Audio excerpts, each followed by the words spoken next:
lágrimas, porque lágrimas suficientes para lavar os pés de Jesus. Ela vertia de dentro da sua alma a água que estava lavando os pés do mestre, de dentro de si, e começou a enxugar os pés de Jesus com seus próprios cabelos e com um vaso de um perfume caríssimo, um vaso de alabastro.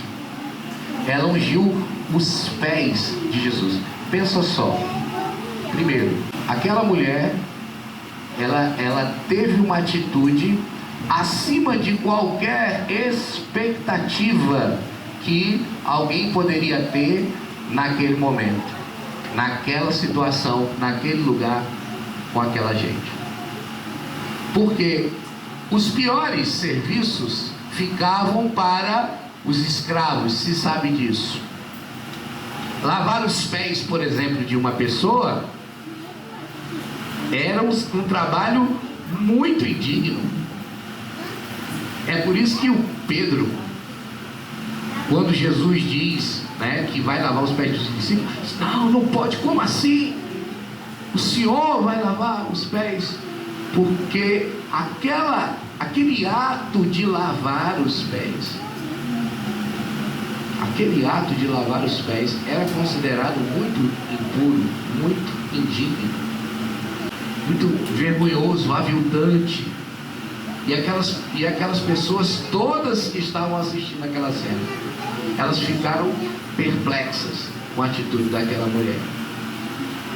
Mas veja que antes dela derramar o vaso de alabastro, o perfume que era o alabastro, aos pés de Cristo perfumado, ela lavou os seus pés, vertendo águas de dentro de si. E eu fico pensando, Senhor, que seja assim a minha oferta. Porque primeiro, não pense que Deus, Ele olha o exterior, o que você traz por fora. Nada importa, poderia ser o perfume mais caro do mundo, se primeiro a oferta do interior não fosse, ou não tivesse o cheiro de um perfume suave nas narinas do Deus Altíssimo. Na ocasião de Caim e Abel, se nós formos lembrar bem, veremos que a Bíblia não diz que Deus olhou para Abel, olhou para a oferta de Abel e se agradou, para a oferta de Caim e não se agradou. Mas a Bíblia nos diz que Deus olhou para Abel e para a sua oferta, olhou para Caim e para a sua oferta, e da de Abel ele se agradou. Por quê? Porque ele viu o que tinha dentro de Abel. Ele viu que a oferta era genuína. Ele viu que a oferta de Abel era de coração, era do âmago do seu ser. Era uma oferta sincera, generosa, desprendida. Mas não a de Caim.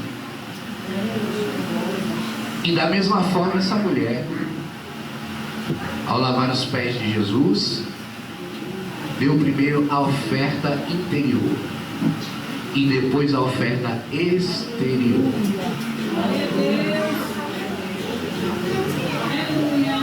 Só que observando isso, vamos voltar um pouco no texto aqui.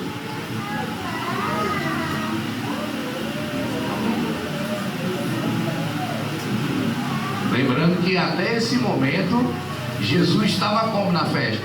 Conversando com os convidados, estava calado.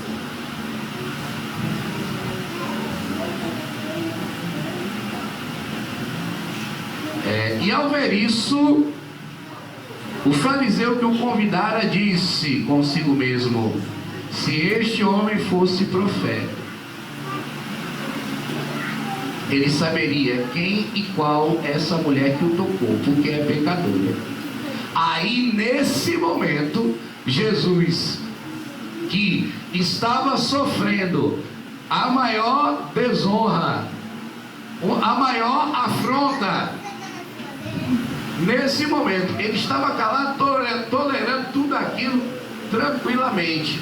Mas quando o fariseu, ele critica em pensamento, porque ele não diz, a Bíblia diz que ele falou consigo mesmo.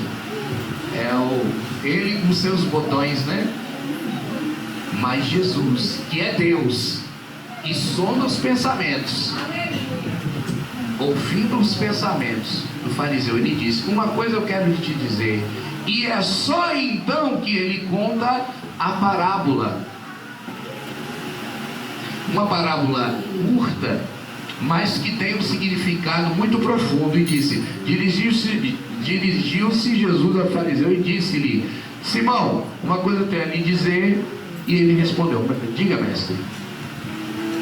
Diz-o, mestre: certo credor tinha 2 devedores. Um lhe devia 500 denários e o outro 50. Não tendo nenhum dos dois com que pagar, perdoou-lhes a ambos. Qual deles, portanto, o amará mais? Até aqui. E nós vemos que nesse momento em que a mulher está numa atitude sincera de plena adoração a Deus, entregando tudo de si, quando vem a crítica, mesmo que mental, do pensamento lá do fariseu, aí Jesus propõe essa parábola. E o sentido hermenêutico dessa palavra, o centrante dessa palavra, é muito forte e muito importante. Porque nesse momento, quando Jesus diz assim: Simão, vou te propor aqui, para você me dizer, você me responder o que eu vou lhe perguntar agora.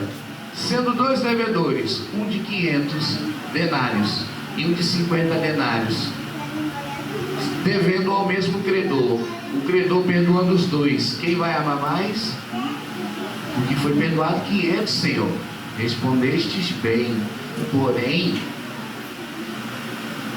ao seguirmos o texto, nós vamos entender o seguinte: que a proposta de Jesus não é estabelecer um princípio teológico para a questão do perdão no reino de Deus, mas o princípio aqui é levá-lo à reflexão do seguinte detalhe: veja que não importa aqui qual seja a dívida, mas importa uma coisa, que nenhum dos 2 devedores podiam pagar ao credor.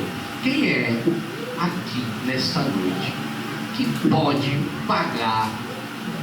Diz assim: não, eu posso, eu tenho condição de pagar a Deus por todos os meus pecados, por tudo aquilo que Ele fez na minha vida, pelo lamaçal que Ele me tirou.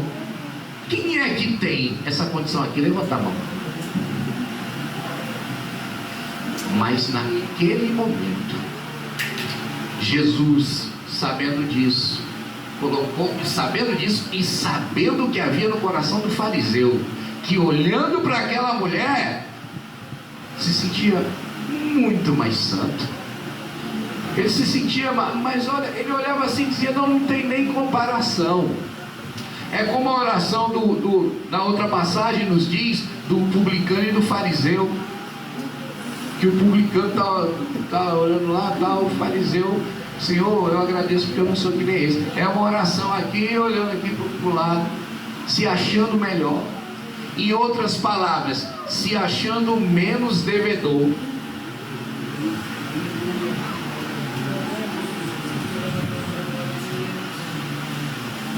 Talvez não, certamente, porque os fariseus eram muito religiosos, por uma questão de excessiva religiosidade. Ele olhava para aquela mulher